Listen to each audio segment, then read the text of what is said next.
Hello दोस्तों, मैं हूं ब्रिज कुमार सिंह और आज आप देख रहे हो प्रो ब्रिज यूट्यूब चैनल। और मैं आज आप लोगों को सेंट्रलाइज और एक्सचेंज और डिसेंट्रलाइज एक्सचेंज के बारे में बताने जा रहा हूं, क्रिप्टो एक्सचेंज के बारे में बताने जा रहा हूं। यानी कि ये प्लेटफॉर्म सेंट्रलाइज और डिसेंट्रलाइज प्लेटफॉर्म जो होता है वो दोनों प्लेटफॉर्म में से कौन से प्लेटफॉर्म अच्छा है या कौन से प्लेटफॉर्म में क्या खासियत है और क्या नुकसान है, यानी क्या प्रो है क्या कॉइन्स है, ये सब बात करने वाले हैं। और कौन हैकेबल है कौन सा नहीं हैकेबल है और किस में कितना फ़ी वगैरह काटता है, यानी कि कौन कौन सा फ़ी वगैरह काटता है, ये सब बात करने वाले हैं। तो चलिए वीडियो शुरू करते हैं। और आप ये चैनल में नए आए हैं तो चैनल लाइक शेयर और कमेंट करना मत भूलिएगा और सब्सक्राइब तो ज़रूर दबा के कीजिएगा। और चलिए वीडियो शुरू करते हैं।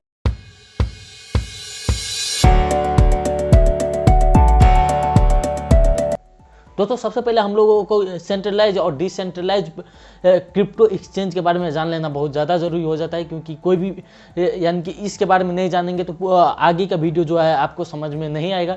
तो सेंट्रलाइज एक्सचेंज क्या होता है कि जिसमें हम लोग क्रिप्टो एक्सचेंज वगैरह यानी कि कोई भी प्लेटफॉर्म से जो हम लोग क्रिप्टो खरीदते हैं और बेचते हैं सेल करते हैं, तो उस सब के बीच में जो एक मीडिएटर होता है लाइक बैंक, हमारे लाइक बैंक उस तरह का जो मीडिएटर रहता है, तो उसको हम लोग सेंट्रलाइज एक्सचेंज बोलते हैं। उसको एक आसान भाषा में समझे जाए तो जैसे हम लोग जो अभी पैसे लगा रहे हैं तो उसके बीच में वो सेव कर रहा है या फिर वो जो पूरा इंफॉर्मेशन वगैरह जो है वो रख रहा है, वो उसके हाथ में टोटल कंट्रोल है। यानी कि हमारे हाथ में हमने सिर्फ पैसा लगाया है, इसमें लगाया है, ऐसे इतना लगाया है, ये सब ये सिर्फ जानकारी देता है। मगर से उसके बाद जो भी कंट्रोल होता है सारी चीज़ जो है आपको सेंट्रलाइज यानी कि बैंक जैसा प्लेटफॉर्म वगैरह को रहता है। तो सेंट्रलाइज प्लेटफॉर्म में ठीक इसी तरह से काम करता है। जैसे हम लोग पैसे यहाँ से रख दिए तो आपको सिर्फ दिखाएगा अकाउंट में कि हाँ इतना पैसा है आपके पास, मगर ये सारी चीज़ आप निकाल भी सकते हैं। मगर जब आपने बैंक में पैसे डाल दिया तो सारी चीज़ यानी कि सारे जो वो बैंक जो है चला रहा है पैसा या कहीं पे इन्वेस्ट कर रहा है कहीं से निकाल रहा है, ये सब जो है यानी कि बैंक के हाथ में कंट्रोल हो जाता है, टोटल कंट्रोल हो जाता है। तो इस तरह का प्लेटफॉर्म को सेंट्रलाइज प्लेटफॉर्म बोला जाता है। और डिसेंट्रलाइज प्लेटफॉर्म मतलब किसी का भी उस पर हक नहीं है, वो उसमें आप कभी भी पैसे लगा सकते हो, कभी पैसे निकाल सकते हो। और डिसेंट्रलाइज प्लेटफॉर्म में आपको कोई भी देश का कानून वगैरह जो है उसमें लागू नहीं होता। और सेंट्रलाइज प्लेटफॉर्म में लॉ वगैरह लागू होता है। कहीं पे सेंट्रलाइज प्लेटफॉर्म में हम लोग जो है KYC वगैरह हम लोग करते हैं, जिससे हमारा जो प्राइवेसी का खतरा जो है वो बना रहता है। मगर डिसेंट्रलाइज वॉलेट को समझ लेते इस तरह के कि किसी ने बना दिया प्लेटफॉर्म, कोई ओनर ने बनाया प्लेटफॉर्म, अब वो उसके बाद में जो है सिर्फ उसका जो काम है उन्होंने बना दिया, उसको जो ओवरऑल जो स्ट्रक्चर है आपको सिर्फ समझा दिया और उसी से आपको सारी चीज़ करना पड़ेगा। और गैस फी वगैरह कुछ हद तक ही काटा जाता है, ज़्यादा काटता भी नहीं है। डिसेंट्रलाइज में एक फ़ायदा और भी है कि आपको जो है प्रॉफिट जो आपको गैस फी वगैरह ट्रांजैक्शन फी वगैरह जो है बहुत ही कम काटता है। जैसे आप ले लीजिए OKX जो सेंट्रलाइज वॉलेट है और एक्सचेंज है, और ये हॉटबिट जो है डिसेंट्रलाइज है। मगर डिसेंट्रलाइज में आपको जो है हॉटबिट में आप कोई भी वॉलेट वगैरह में ट्रांसफ़र कीजिए तो सिर्फ TRX ट्रांसफ़र करें तो 1 TRX काटेगा। मगर वही आप सेंट्रलाइज वॉलेट से आप ट्रांसफ़र करोगे तो वहाँ पे आपको यानी कि OKX में देखिएगा, OKX के केस में क्या है तो आपको $4 का कोई भी कॉइन का काटता है, जो मैंने अनुभव किया। तो इस तरह से रहता है। और उसके बाद में उसमें जो है अब जो है कौन सा सेफ है, सेफ की कैटेगरी में सब ये कैटेगरी भी डिसेंट्रलाइज वॉलेट को ही जाता है, क्योंकि डिसेंट्रलाइज वॉलेट ऑलरेडी बहुत ही ज़्यादा सेफ है।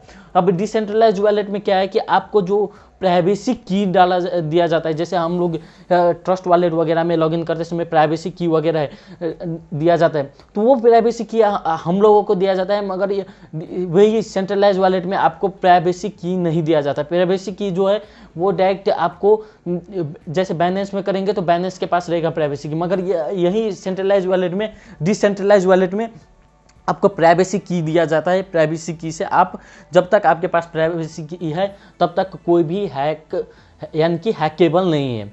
और ये तीसरी बात ये भी आ जाता है कि आपको फ्री KYC मिलता है डिसेंट्रलाइज वॉलेट में, और वही सेंट्रलाइज वॉलेट में हम लोगों को KYC करना पड़ता है, वो भी लेवल अनुसार होता है, यानी कि एक लेवल दूसरे लेवल इस हिसाब से KYC वगैरह करना पड़ता है। मगर सेंट्रलाइज वॉलेट में जो यानी सेंट्रलाइज वॉलेट में ये सब होता है, मगर डिसेंट्रलाइज वॉलेट में ये सब कुछ भी नहीं करना पड़ता है। हम लोग सिर्फ यूजर नेम और पासवर्ड डाल के क्रिएट कर सकते हैं अपने जीमेल, और उसमें हम लोग लॉगिन कर सकते हैं।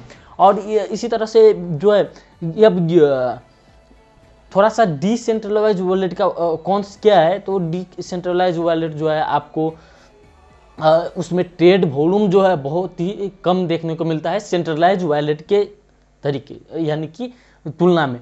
अब सेंट्रलाइज वॉलेट में आपको ट्रेड वॉल्यूम बहुत ज़्यादा और थोड़ा फास्ट भी देखने को मिलता है, मगर डिसेंट्रलाइज वॉलेट में ये स्लो देखने को मिलता है, यानी कि ज़्यादा भी स्लो नहीं है मगर कुछ हद तक स्लो है, और कुछ हद तक स्लो रहता है, तो उतना खास फर्क नहीं पड़ता मगर फिर भी स्लो है। और इसी तरह से दूसरा कॉन्स का बात किया जाए तो डिसेंट्रलाइज वॉलेट में आप सिर्फ क्रिप्टो से क्रिप्टो खरीद सकते हो, यानी कि आप जो हमारा इंडियन करेंसी है, इंडियन करेंसी से हम लोग क्रिप्टो नहीं खरीद सकते, यानी कि P2P peer to peer transaction वगैरह एक सुविधा नहीं दिया जाता है, और सिर्फ वॉलेट से कनेक्ट करके हम लोग सारी चीज़ कर सकते हैं, मगर वो जो सुविधा है वो सुविधा नहीं है डिसेंट्रलाइज वॉलेट में, क्योंकि ये जो है ऑलराउंड द अर्थ, यानी इन अर्थ में जितने भी कंट्री है ना उस सब कंट्री में लॉग इन कर सकते हो, आप ट्रेड कर सकते हो। इस तरह से डिसेंट्रलाइज मतलब है कि आपके कोई भी कंट्री में आप ट्रेड कर सकते हो उस अकाउंट से, ठीक है। तो उसी तरह से अब दूसरे की बात करें तो अब सेंट्रलाइज वॉलेट में क्या है कि टू पीयर ट्रांजैक्शन होता है, यानी कि हम P2P ट्रांजैक्शन कर सकते हैं, अपने खुद के करेंसी में कर सकते हैं। जैसे वजीर एक्स में भी हम लोग इंडियन करेंसी में ट्रांजैक्शन वगैरह कर सकते हैं। तो ये जो है सेंट्रलाइज वॉलेट का एक बेनिफिट है। और सेंट्रलाइज वॉलेट जो है थोड़ा हैकेबल भी है, सेंट्रलाइज वॉलेट जो है थोड़ा हैकेबल ही है, क्योंकि आपका जो KYC वगैरह है, और सेंट्रलाइज वॉलेट में एक और रिस्क बना रहता है कि वो जो है ब्लॉक हो गया, यानी कि कोई भी कंट्री जैसे इंडिया ही के मानिए बैलेंस को ब्लॉक कर दिया, तो अभी बहुत सारे लोग जो है बैलेंस में जुड़ा हुआ है, तो वो सब एक हिसाब से बोल सकते हो कि थर्ड पार्टी जो पेयर है उसको टोटली ब्लॉक कर सकते हैं, मगर डिसेंट्रलाइज वॉलेट को कोई भी ब्लॉक नहीं कर सकता, यानी कि कोई रूल जो है उस पर लागू नहीं होता। तो इसलिए थोड़ा सा सेफ्टी भी रहता है, और लॉन्ग टर्म कॉइन होल्डिंग के लिए आपको डिसेंट्रलाइज वॉलेट ही मेरे हिसाब से अच्छा रहता है। अब सबके अपने अपने हिसाब हो सकता है, मगर ये मेरे हिसाब से ये अच्छा है। मगर ये एक और फ़ायदा है डिसेंट्रलाइज वॉलेट का कि आप जो है जो गैस फी वगैरह होता है सिर्फ वही लगता है डिसेंट्रलाइज वॉलेट में, वो थर्ड पार्टी पेयर यानी कि जो ट्रांजैक्शन चार्ज वगैरह रहता है वो नहीं लगता, यानी कि डिसेंट्रलाइज वॉलेट में। वही सेंट्रलाइज वॉलेट में ट्रांजैक्शन चार्ज भी लगता है प्रत्येक, यानी कि आप बाय करते समय भी ट्रांजैक्शन चार्ज लगेगा, और सेल करते समय कोई यानी कि वॉलेट वगैरह में कोई एक्सचेंज वगैरह में ही लगता है, मगर ये सेंट्रलाइज वॉलेट में आपको ये सब यानी कि थोड़ा सा ट्रांजैक्शन चार्ज ज़्यादा लगता है, मगर डिसेंट्रलाइज वॉलेट में आपको ट्रांजैक्शन चार्ज कम लगता है। तो ये ओवरऑल इतना ही इन्फॉर्मेशन इस वीडियो के लिए, और ज़्यादा लंबा वीडियो भी हो जाएगा, तो इसलिए मैंने थोड़ा ज़्यादा स्पीड में बोलने की सोचा आज। तो आपको ये वीडियो अच्छा लगा तो लाइक शेयर कमेंट करना मत भूलिएगा, ज़्यादा लंबा हो जाता है वीडियो तो कोई नहीं देखता है, तो ऑल ओवर मैंने जो अपने चैनल में जो देखा है, तो इसलिए लाइक शेयर कमेंट करना मत भूलिएगा, और सब्सक्राइब करके ही जाइएगा। तो थैंक यू फॉर वॉचिंग।